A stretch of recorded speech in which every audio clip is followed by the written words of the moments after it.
The night I told my widowed neighbor to come inside, I discovered that some people don't want company, they want permission. For 3 years, Helen and I had a porch ritual of coffee and careful distance. Then a storm knocked out her power and I called through the rain, "You should just come inside."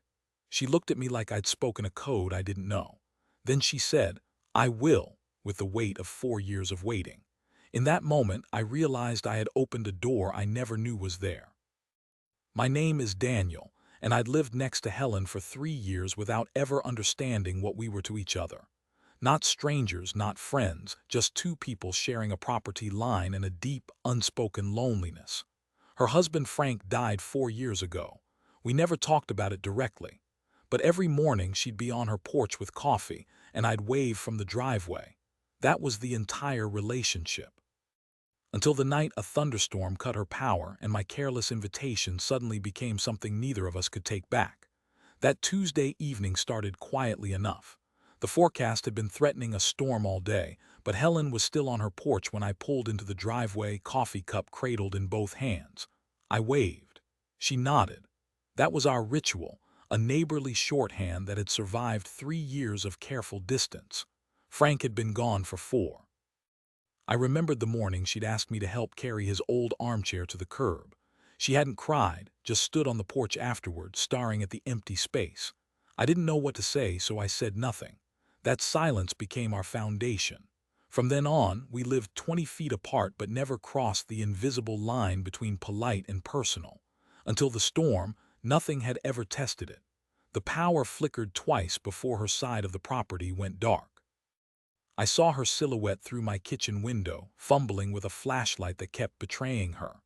Rain was coming sideways now, thunder rolling low and close. I didn't think. I just pulled on a jacket, strode through the wet grass, and knocked on her door. She opened it looking smaller than I remembered, her face lit only by the dying beam of the failing flashlight. "If you're going to sit there in the dark," I said over the storm, "you should just come inside." I meant my couch, my working lights, the pot of coffee still warm on my counter. I did not mean anything else. But Helen went still, rain dripping from the porch roof onto her shoulders, and suddenly I felt like I'd said something far more dangerous than an invitation. "I will," she said, and the way she said it stopped my breath. It wasn't the tone of a neighbor accepting practical help.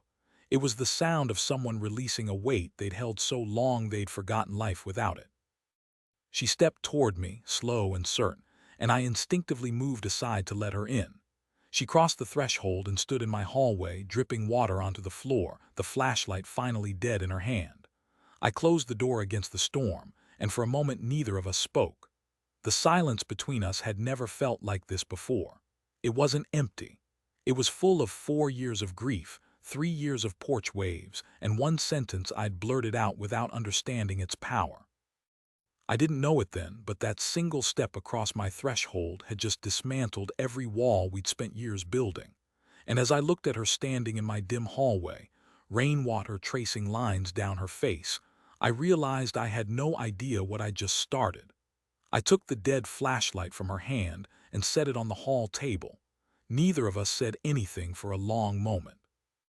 The rain hammered against the roof, and the lights in my kitchen hummed with that stubborn reliability that had kept my side of the property running while hers went dark.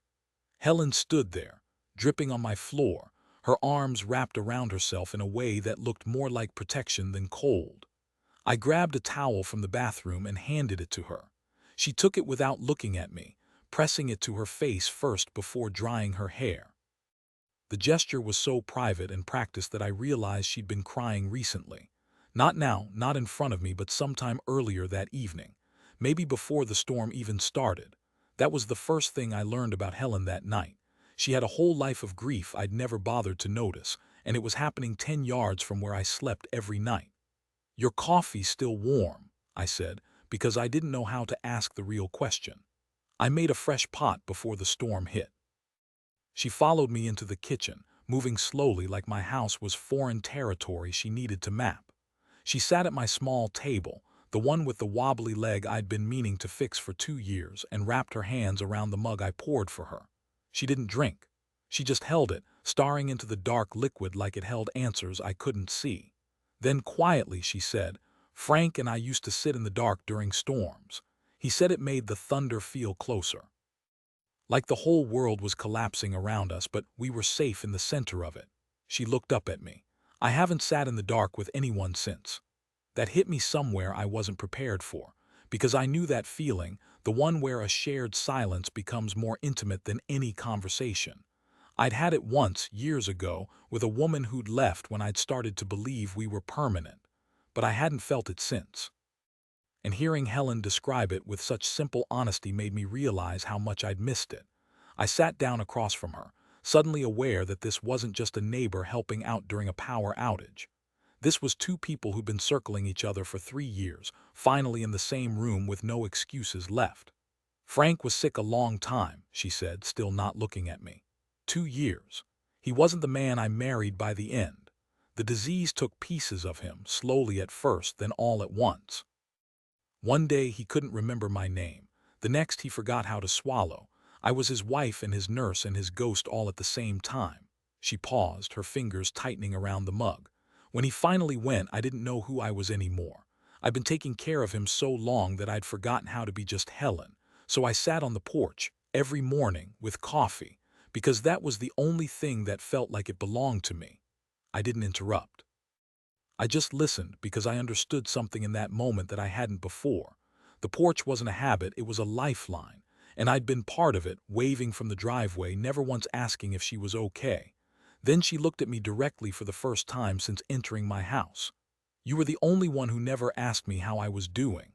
I froze, thinking it was an accusation, but she smiled, a sad, small smile that cracked my chest open. Everyone else wanted me to perform grief for them. They wanted tears or progress or some tidy story about finding closure. You just waved. And that was the kindest thing anyone did for me after Frank died. I didn't know what to say to that, so I told her the truth. I didn't know how to ask. Your loss felt too big for neighborly small talk, so I kept my distance. I thought I was giving you space. You were, she said. But space is cold when you're alone in it for too long. She set the mug down on the table. "Do you know how many nights I've sat on that porch, hoping you'd come over and just sit? Not to talk, not to fix anything, just to be there. I used to watch your kitchen light and tell myself that if it went off before midnight, I'd knock on your door the next day, but it never did. You always stayed up so late." That was a detail that undid me, because I did stay up late, for years, not because I had work or because I was busy. Because I couldn't sleep in an empty house. And somehow, she'd been using my sleeplessness as a reason to stay on her side of the property line, as if we'd both been participating in a silent agreement to never cross it. The realization was so sharp and sudden that I had to look away. I'd wasted 3 years. She'd wasted 4.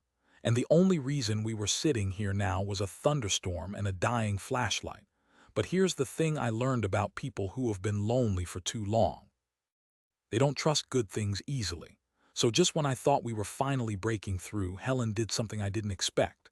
She stood up, setting the towel on the chair, and said, "I should go. The power will come back eventually. You don't need me cluttering up your night." That was the moment. The one where I had to decide whether to let her walk back into the dark or to finally say what I should have said years ago. And the choice felt heavier than any I'd made in years, so I didn't let her go. I stood up maybe too fast and said, "Helen, stay." The words came out quieter than I intended, barely audible over the rain still slashing against the windows. She paused with her hand on the back of the chair, not turning around. I could see the tension in her shoulders, the way her whole body was braced for rejection. I realized then that she had been preparing for me to agree with her exit, to nod politely and hand her an umbrella. That was what she expected from people. Quiet dismissal. I had nearly become one more name on that list without even knowing it. "Don't go back to the dark," I said. "Not yet. Not until you've told me why you really came over here." She turned then, and her eyes were wet, though she wasn't crying. It was the kind of moisture that comes from holding something in for too long, the pressure building until it leaks out whether you want it to or not. She opened her mouth, then closed it. For a woman who had just spoken so clearly about her husband and her grief, she suddenly seemed unable to form a single word. I waited. The clock on the wall ticked. The storm rattled the windows. And then she said something that changed everything. "I've been planning to sell the house." The words landed like a physical blow. I stared at her. She'd lived in that house for over 20 years. It was the only home I'd ever known her to have, and I'd had no idea. No moving boxes, no realtor signs, no hint in any of our porch exchanges. She read my shock and nodded slowly. It's not listed yet. I just made the decision last month. I told myself it was time for a fresh start, somewhere without memories in every room. But that wasn't the real reason. She swallowed hard. The real reason was that I couldn't bear another year of sitting on that porch, watching your kitchen light, hoping you'd finally cross the lawn and knowing you never would. So I decided to be the one who left first. That confession gutted me, because I had crossed the lawn. Only tonight, only by accident, only because a bolt of lightning had flickered her lights and pushed me out of my routine. If the storm had missed us, she would have been gone in a few months and I would have waved at a moving truck without ever knowing I was the reason, or part of it. The weight of that near miss pressed down on me. I thought about all those evenings I'd spent alone in this house, assuming she was fine, assuming she preferred the distance. I had been wrong about everything, but then she took it further. The flashlight, she said, glancing toward the hall table where I'd set it. It was Frank's. He bought it at a hardware store the week before he got sick. Cheap thing, always flickering. He used to joke that it had a personality. After he died, I kept it on the nightstand. It was the last thing he ever handed me. Her voice broke just slightly on that final sentence. Tonight, when the power went out and it wouldn't stay on, I knew. That was the sign. It was time to stop living in the past. So I came here because I thought maybe, just once, I could be brave enough to tell you the truth. And then I chickened out. I was going to walk back into the dark and never tell you anything. I crossed the kitchen then, closed the distance between us, and did something so simple I should have done it years ago. I took her hand. Not romantically, not as a gesture with an agenda, but the way you hold on to something you don't want to lose. Her fingers were cold from the rain. She looked down at our hands like they were a foreign object she couldn't quite identify. I said, I've been just as alone, maybe more. You had Frank. You had years of something real.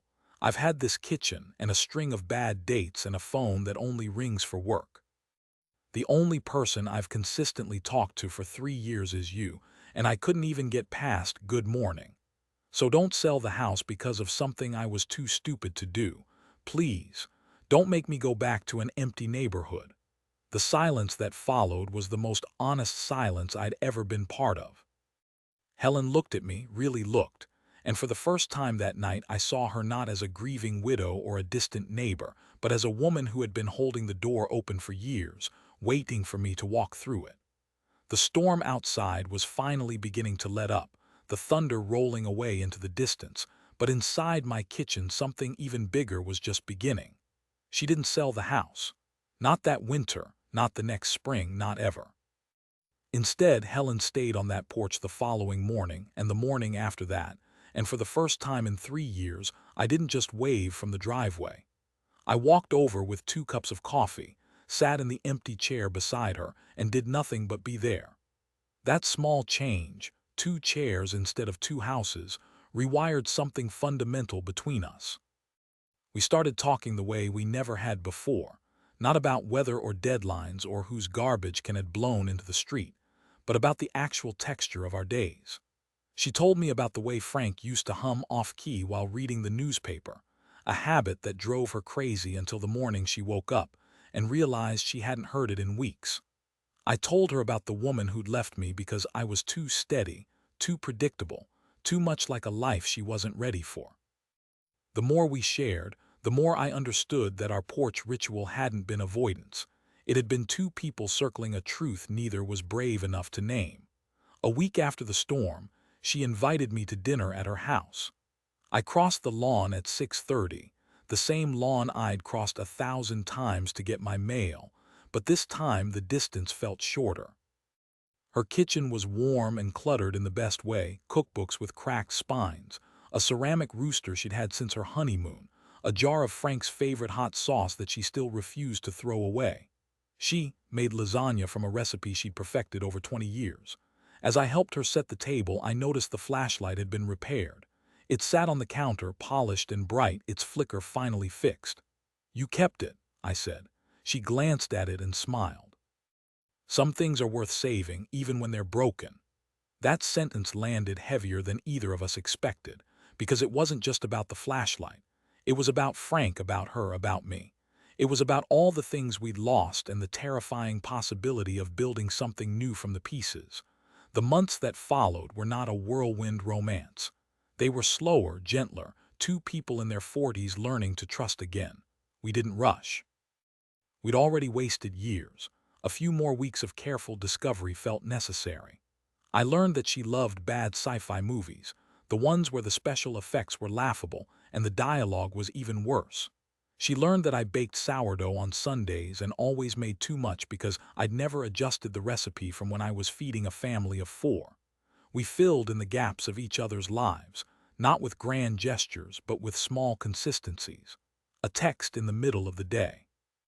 A shared umbrella on a rainy walk.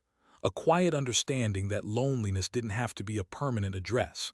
Then, 6 months after the storm, something shifted.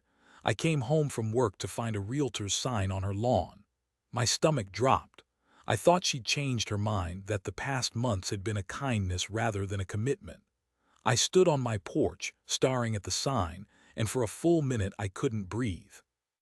But then she appeared at her door and walked toward me with a folded piece of paper in her hand. "It's not what you think," she said quickly, reading my face. "I'm not leaving." She handed me the paper. It was a deed of sale, my house, not hers. She bought it. My landlord had decided to sell, and she'd purchased it the day he listed it without telling me so I wouldn't have to move. She'd become my landlord technically, but she'd also become something far more permanent. "I wasn't going to let you slip away because of a property line," she said. "We've had enough of those." I stood there on the lawn where we'd waved at each other for so many empty years, and I realized that the door I'd accidentally opened that night had never closed. It had only gotten wider. A year later, we took down the fence between our backyards. It took an afternoon and 2 sledgehammers, and when the last post fell, Helen stood in the new open space and said, "This used to be the line I never thought you'd cross." I took her hand, the same hand I'd held that first stormy night, and said, "It turns out the line was never really there." She leaned her head against my shoulder, and for a long moment we just stood in the grass, two people who'd once been 20 feet apart and had finally, after all that time, closed the distance entirely. The flashlight still sits on our shared nightstand. The one she brought to my house that night, the one Frank handed her years ago. She fixed it. She fixed us. And every time the power flickers during a storm, I look at her and see not the widow on the porch, but the woman who waited and the man who finally showed up. I think about that porch a lot. Not just Helen's porch, but all the porches we pass every day. The ones where people are waiting without telling anyone. Waiting for an invitation, a sign, a storm that forces a door open. We tell ourselves we're giving people space, when really we're just afraid to take a step. We assume silence means contentment. We assume distance is desired. But sometimes, the only thing standing between two people is a lawn neither of them is willing to cross. And that's the quiet tragedy of ordinary life. We spend years waving at the things we want, convincing ourselves that's enough. What would have happened if that thunderstorm had missed us? If the power had stayed on and I'd never walked over? Helen would have sold her house, and I would have stood in my driveway watching a moving truck pull away, never knowing I was the reason she'd stayed as long as she did. That's the weight of inaction. It doesn't feel heavy in the moment. It just accumulates, minuscule and daily, until one day you look up and realize you've built your whole life around the fear of a single conversation. So I'm not telling you this story because it's unique. I'm telling you because it's terrifyingly common. Somewhere in your life right now, there's a porch you aren't walking toward, a door you haven't knocked on, a person who might just be waiting for you to say the words you've been holding back for years. And unlike a thunderstorm, regret won't cut the power to give you a push. Have you ever had a moment where a single sentence changed everything? A throwaway line that opened a door you didn't know existed? And did you walk through it, or did you let it close? Tell me your story in the comments. I read every single one. If this hit something real for you, leave a like, subscribe if you haven't already, and I'll see you in the next one.